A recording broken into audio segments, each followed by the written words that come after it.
There are roughly 3.5 million refugees, men, women and children, living in tents and temporary shelter all around the world. One of the biggest need and the most immediate need for these people is to provide a roof over their head. And thanks to funding from the Ikea Foundation, we have started a project to design better shelters for these families. At the Ikea Foundation, we believe that every child should have the right to a safe place to call home. So we've entered into a very unique partnership with the United Nations Refugee Agency and a team of Swedish designers to create a better shelter for refugee children and their families. For housing, we use many types of temporary shelters, but mainly those are tents. But quite frankly, the tents have not much evolved over the years. They still rely on canvas, ropes and poles. They are hot during the summer and cold in winter.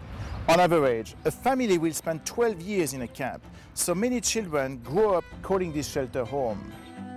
Our goal with refugee housing is to revolutionize the refugee tent, or at least to vastly improve it. What we see here is a prototype of a flat-packed house. It is designed this way, like an Ikea bookshelf, to be easy to transport and to be easy to set up in the field. We're trying to create a more modular approach to shelter, a shelter that is easier to ship, easier to assemble and easier to live in. It all starts with a frame. All I need to set it up, I have here in front of me.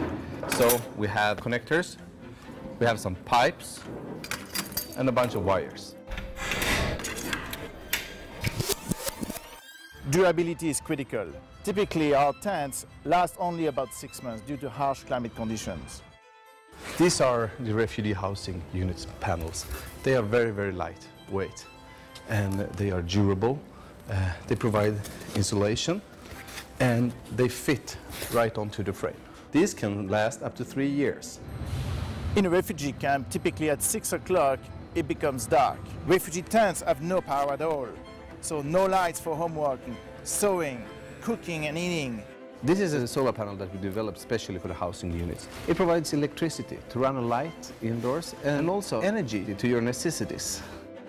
Lastly, we developed a shade net. It may look like a very simple product, but it makes a significant difference. It reflects the heat, which means that in the daytime you have a cooler environment, but in the night times it reflects back the heat, so you then have it a bit warmer. This is something that a tent or a tarp does not do.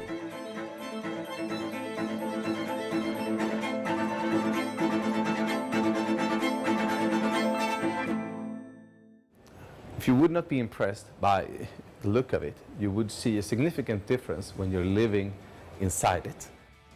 We are starting to test these shelters in Ethiopia at the border with Somalia, learning from the feedback from refugees in order to fine-tune the design of the shelter. A home is important, but these children also need quality health care, they need education, and they need a decent family income. So we've entered into a long-term partnership with the UN Refugee Agency so that they can provide health care and education and training skills to refugee children and their families in Bangladesh, Sudan, and Ethiopia, and not just with the families and children that live in the camps, but also the surrounding communities. No doubt in the near future we will continue to make improvement to this shelter. But one thing is for sure, thanks to the Ikea Foundation, UNHCR is bringing an innovative approach to an old problem, giving refugee children and their families a safer place to call home.